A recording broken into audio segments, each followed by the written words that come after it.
How's it going, boys, girls, and squirrels, and welcome to the most controversial episode of Avatar: The Last Airbender. No, it's not like a bunch of parents wrote into Nickelodeon because this episode had a bunch of gore or anything crazy like that. I just know this episode is being one of the more hated in the series, and I don't fully know why. I don't know, I don't really remember it from my childhood. All I know is that a lot of people didn't care for it. So, let's find out why today. Sokka, you're supposed to put the tarp on top of the tent. You know, so we don't get rained on. Ordinarily, you'd be right, but seeing how it's the dry season, you're not. Katara, you are genuinely the last person in this group who should be worried about water falling out of the sky. Listen, guys, harsh words won't solve problems. Action will. Why don't you just switch jobs? Sounds good. Whatever. Can you imagine being in the middle of an argument and a 12-year-old comes up to you with some of the coldest wisdom you've ever heard in your life? I honestly think that would make me more angry. I think that would piss me off. What, you think you know me? You think you know my struggles, kid? Your mommy still packs your lunch for you. I have to pay for my own health insurance. Alright, we are not the same. Come on, Momo, that's fair. Appa's got 5 stomachs. Bitch, what makes you think I care about fair? Oh, what are you, a fair bender now? Bitch, give me that big slice. There it is, guys. The Great Divide. Wow. I could just stare at it forever. Okay, I've seen enough. Wow, even Sokka knows this episode's gonna suck. This is the largest canyon in the entire world. Then I'm sure we'll be able to see it very clearly from the air while we fly away. Hey, if you're looking for the canyon guide, I was here first! Look, I know this is Robin from Teen Titans, but why on earth would they cast another man who sounds identical to Sokka? It's gonna work later in the Ember Island Players episode, but for a brief moment here, I was like, did Sokka just possess this man? In and out of the canyon is with his help, and he's taking my tribe across next. Calm down, we know you're next. You wouldn't be calm if the Fire Nation destroyed your home and forced you to flee. Hey guy, maybe don't go around assuming people aren't fleeing from the Fire Nation. The Fire Nation be out here destroying everybody's homes. Plus, I'm pretty sure Aang has you beat here. They've been the enemies of my tribe for 100 years. Hey, Shanks! I'm saving a spot for my tribe, so don't even think of stealing it! Can somebody kill this guy already? Maybe you Zhangs wouldn't have so many sick people if you weren't such slobs. If you Ganjins weren't so clean, maybe you wouldn't live to be so old. I don't think that's the insult she thinks it is. Well, maybe if you ate less healthy, you wouldn't be so handsome. What? Well, thanks. Yeah, that's right, you're welcome. Pussy. Smell your Well, stink a Aang, mile ready to away. put your peacemaking skills to the test? To be dirty. I Is that why you don't wear a know. filthy Fight over cloth chores is monkey on one your thing. shoulder? These people have been feuding for 100 years. Aang's just like, Katara, these people could kill me. I don't really want to get involved in... Everyone listen up! This is the Avatar. And if you give him a chance, I'm sure he can come up with a compromise that will make everyone happy. Katara, you goddamn fucking bitch. To tell the truth, I'm not sure. But when have I ever been? He's the Avatar, Sokka. Making peace between people is his job. Yeah, thanks, Katara. You've made that abundantly clear. Appa's gonna take good care of you till we get there. See you on the other side, buddy. Yip yip! What? Do not just give Appa to these strangers. Aang, you met these people 15 minutes ago, and all you know about them is that they're greedy and petty. Honestly, it's amazing it takes until season 2 for you to get Appa stolen. Gotta make sure we can't be followed. We'll be safe now.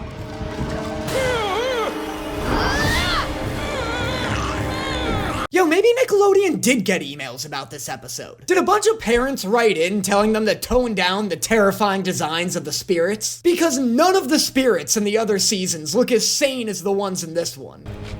What was that? Canyon crawler. Oh, and there's sure to be more. Your arms, they're broken. Both of them? That sucks, dude. I thought the whole point of ditching our food was so we wouldn't have to deal with things like canyon crawlers. Sokka, this dude's out here sporting 2 broken arms. I don't think he's in the mood for your attitude right now.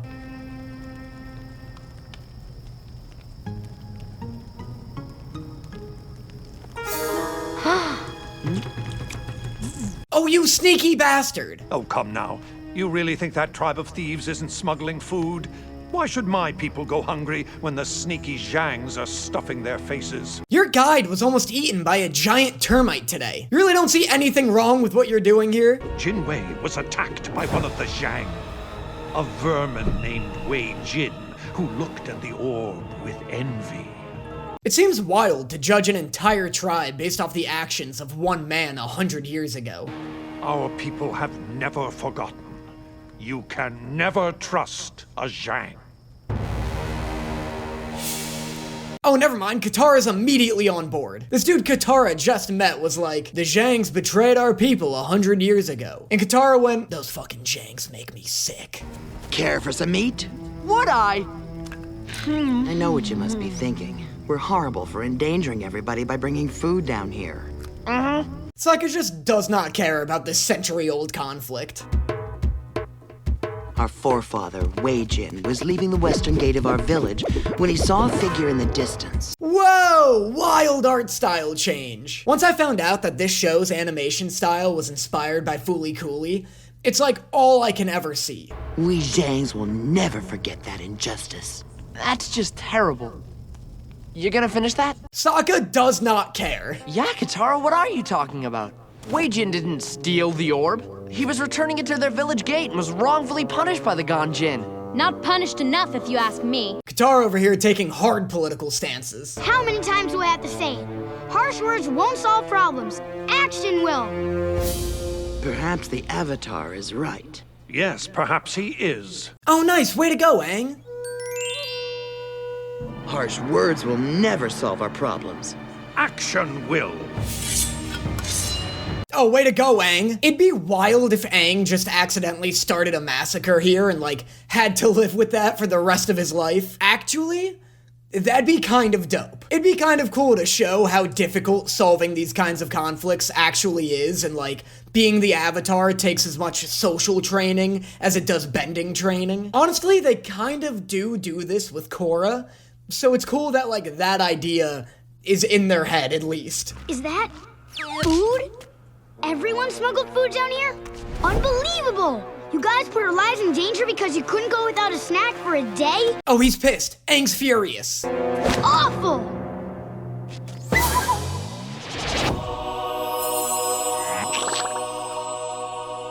So hungry. Oh, he's over it. Aang's fine.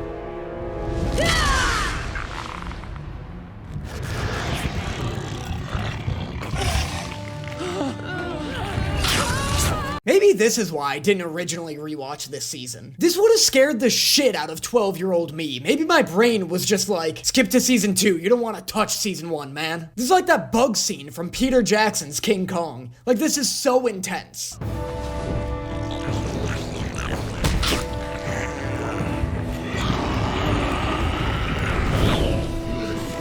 Yeah, everybody, just do that. Step 1, grab a bag. Step 2, fucking airbend. Wait a second. Jin Wei? Wei Jin? I know those guys. Oh boy, here we go. I know this part. This is the part everybody hates. That's some luck you knew Jin Wei and Wei Jin. You could call it luck. Or you could call it lying. What?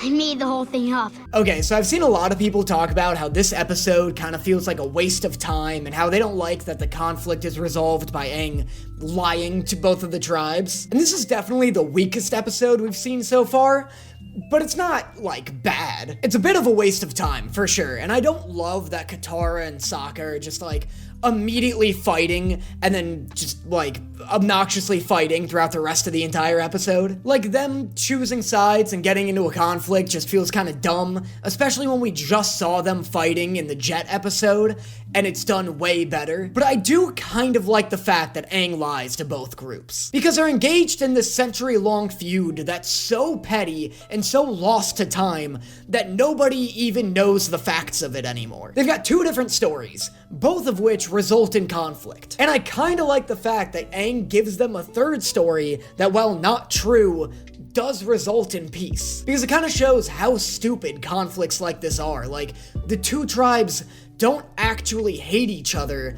They just think they do because it's like this familial thing they think they're supposed to do. Like, the dirty tribe doesn't actually hate the cleanliness of the other tribe. They just think they're supposed to hate them because of this century-long conflict. It is kind of weird to have Aang be this, like, the ends justify the means type of character in this episode. But, like, he's 12 and he's flawed, and I think in this instance, he handled this in the most clever and mature way he could have. Anyway, on to the next episode, but before we do that, if you want more content not found anywhere else from me, make sure you consider subscribing to my Patreon. There you'll get access to exclusive reaction videos not found anywhere else, such as my entire reaction to Season 1 of Food Wars, and now, my upcoming reactions of Blue Lock. On top of that, you get access to my exclusive Discord server, and access to all of the recordings of the live streams I've done in the past and will do in the future. Furthermore, you'll just be helping out the page a ton and ensuring I can keep putting out videos as frequently as I do. So with all that out of the way, let's move on. Be careful, guys! Guys? Gyatso? Why did you disappear? I didn't mean to. So horribly dark that this 12-year-old has to be haunted by his past for the rest of his life. We need you, Aang. We need you. We need you, Aang. We need you. Yo, that flash of Ozai was so sick! There is a storm coming. A big one. You're out of your mind, Uncle.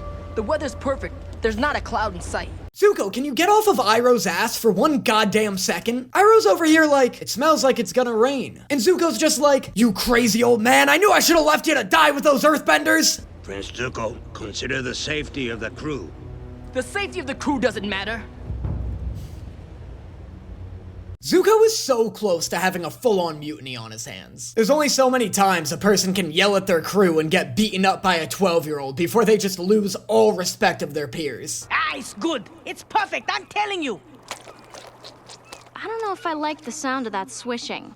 Swishing means it's ripe. Lady, are you trying to sell her a loose watermelon over here? The contents of the fruit should never be jostling within the fruit. I think it's true, Katara. Swishing means it's ripe. I just realized we're out of money anyway. I just realized I'm fucking with you anyway. Why did you pick out all of these groceries if you weren't gonna buy any? Out of food and out of money. Now what are we supposed to do? You could get a job, smart guy. Get a job? You guys are never in the same town for longer than an afternoon. How are you expecting Sokka to pick up a 9 to 5? The fish can wait. There's going to be a terrible storm. Ah, you're crazy. It's a nice day. No clouds, no wind, no nothing. So quit your nagging, woman. Telling somebody a storm's coming is like the equivalent to dropping a slur in this world. Everybody flies off the handle the second somebody mentions inclement weather. Then I'll find a new fish hauler and pay him double what you get. How you like that? I'll go. You're hired. Oh, hired! Instant employment. Airbender tattoos. Well, I'll be a hog monkey's uncle. You're the Avatar, ain't you? That's right. Katara loves being Aang's hype man. Anytime somebody's like, you're the Avatar, aren't you? Katara's always stepping in like, check it out, Aang, I'm about to gas you up like a tractor. The Avatar disappeared for 100 years. You turned your back on the world. Don't yell at him. Aang would never turn his back on anyone. And just like that, she goes from hype man to PR rep. You kind of have to balance on it like it's the top. Man, that's hard. Where'd you learn that trick, Aang? I made it up. I like how Aang's great innovation to airbending society is just a portable segue. Those were some of my favorite toys when I was little. You chose them from among thousands of toys, Aang. Oh, that doesn't mean anything. Those toys bang. You kidding me? That thing where you do this and the little bead slap the paddle? Get out of here. Who wouldn't pick that? Your own past lives. I just chose them because they seemed fun. You chose them because they were familiar. Okay, but look how fun that was. I'm tired of chasing his avatar. I mean, who does Zuko think he is? Do you really want to know? General Iroh. General Iroh, we were just shouting treason. Do you want to kill me now, or should we make it public? Let me in. Prince Zuko, what's wrong? I want to go into the war chamber, but the guard won't let me pass. You're not missing anything, trust me. Oh boy, pre-scar Zuko. You hate to see it. Any flashback beginning with Zuko without a scar almost always ends in tragedy. Usually in the form of Zuko getting a scar. Very well. But you must promise not to speak. These old folks are a bit sensitive, you know. Thank you, Uncle. You hear that, Zuko? Just sit down, be quiet, and listen to the meeting. What better to use as bait than fresh meat? You can't sacrifice an entire division like that. Zuko, what did Iroh just say? But I'm still the same. Nothing's changed. So what? I can't play? Whatever, Aang. Do you really want to play with that potato-headed freak anyway? Very interesting move, young one. What do you mean?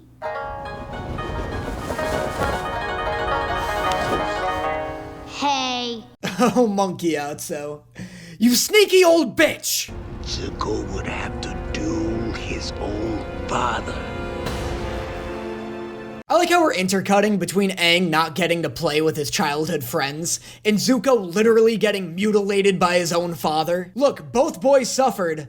Both boys did not suffer equally, though. How could they do that to me? They wanted to take away everything I knew and everyone I loved!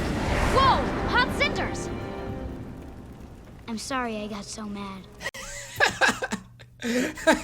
Nice recovery time there, Aang. I hate them. I hate them all! I'm sorry about the time I said I hated them all. And then the Fire Nation attacked our temple. My people needed me and I wasn't there to help. You don't know what would have... The world needed me and I wasn't there to help. You can't argue with that, Katara. You literally mention it at the beginning of every episode. And just when the world needed him most, he vanished. That's you, isn't it? You will learn respect, and suffering will be your teacher. Whoa, look at little Azula. Oh, that's sick. What a cool little seed plant. Things will never return to normal. But the important thing is, the Avatar gives Zuko hope.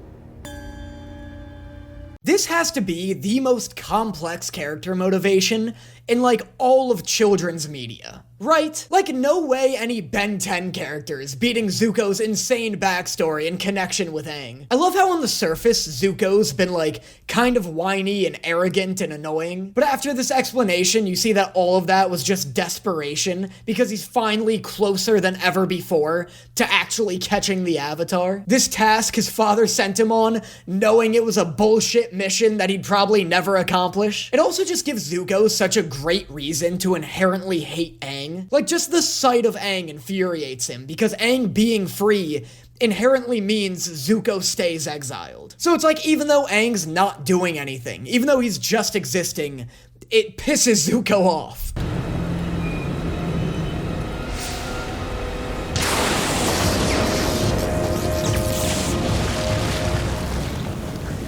Oh my god, this is the first time we see lightning being redirected? What an insane technique to just throw in the middle of this random episode. Even Iroh's standing there like, did I just fucking bend lightning? I also like how this is before they decided that lightning in this series is gonna be blue. The Avatar! What do you want to do, sir? Let him go. We need to get this ship to safety. Okay, but why did Zuko arc? Like, the soldier has a little arc where he hears Zuko's backstory and then, like, learns about his desperation and why he really wants to find Aang. But Zuko wasn't there for that. Shouldn't Zuko still be like, fuck these soldiers, let's grab the Avatar? And that is episodes 11 and 12 of Avatar: The Last Airbender. In summary, The Great Divide, like, not as bad as people make it out to be. The storm's pretty good, you know, it's our introduction to lightning bending, I guess. That's a little crazy. It's also our introduction to Azula. Two, like, huge lore pieces just sprinkled into the middle of this already massively lore-heavy episode. Definitely a cool episode. You know, Zuko's backstory is great. The way it's delivered is really clever and well done. Like, yes, it's just Iroh telling somebody it, but it's Iroh telling somebody who is disgruntled with Zuko's bullshit. So it makes sense. It comes out naturally. Yeah, you know, Storm's great. Great Divide's fine. But Avatar's fine is still at least, like, really good compared to most shows. Till we get to the headband in season 3. An episode I hate. But as always, let me know what you guys thought of these episodes in the comments below. Let me know what your favorite, like, jokes were from this video. I like having you guys let me know that, and I'll probably pin a comment asking you that as well. It helps with making shorts and TikToks from these. And yeah, I will see you guys next time. But now I always seem to freeze.